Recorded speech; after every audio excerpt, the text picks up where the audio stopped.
Ladies and gentlemen, please welcome back Peter Robinson.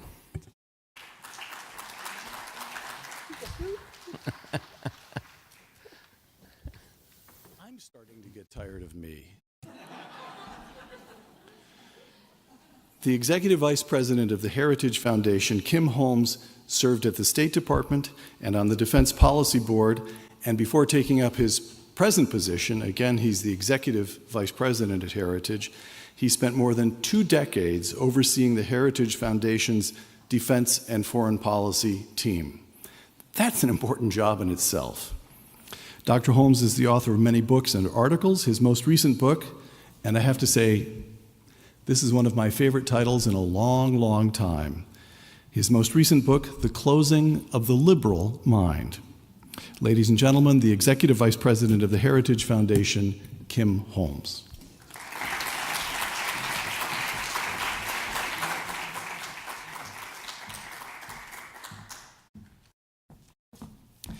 Good afternoon, everyone. It's really a pleasure and honor to be here this afternoon, to be a co-sponsor with many of the other organizations here for this wonderful conference. It's also that middle of the afternoon when people are thinking about doing their coffee breaks, so I thank all of the intrepid people that are still hanging out in the conference. I'm very glad that you're staying with us. You know, what a remarkable day it has been. You've heard about the vital importance of Ronald Reagan and Pope John Paul II in advancing the March of Freedom. You've heard about the men themselves, about their creative backgrounds, their communication skills, and of course, their early struggles with communism. You've learned about the remarkable events of 1978 to 88 and how John Paul II and Reagan impacted the dissidents in East and Central Europe. And you got an inside look at how the Reagan White House integrated the message of the Vatican in its strategy to meet the Soviet threat and the challenge. Now, throughout it all, we see over and over again certain themes.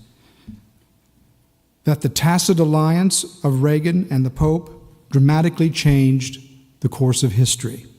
That the key to that dramatic change was the common belief that communism was a contradiction to and a violation of the human spirit.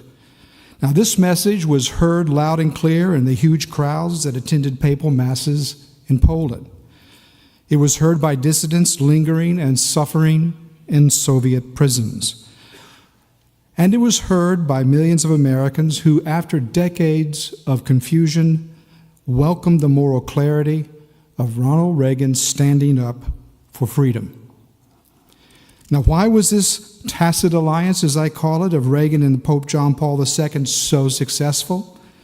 Because they were playing for very high stakes.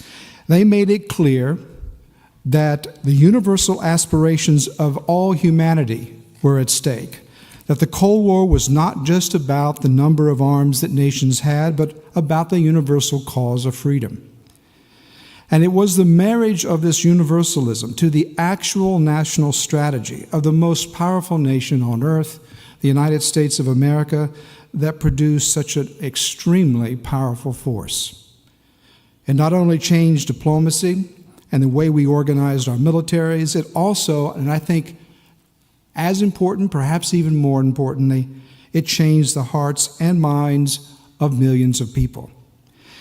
And that change of heart, perhaps more than anything, was why the policies of Reagan and the moral example of John Paul II were successful. So we've learned a lot. Our task now is to understand what we have learned and to use that knowledge to move forward. Of course, we face a different world today, but the legacies of Reagan and John Paul II can still help us answer the big questions of the day. Should we still have universal goals in our foreign policy, for example? Some people say no. They think we should not raise moral issues in foreign policy. They think we should focus instead on material interests. Are they right? What would Reagan say? What would the Pope say? Some of the countries of East and Central Europe today are facing new challenges to freedom from Russia and from non-democratic political forces. How should they be handling these challenges? Some of these same countries are facing challenges and even threats of contradiction and criticism from the European Union.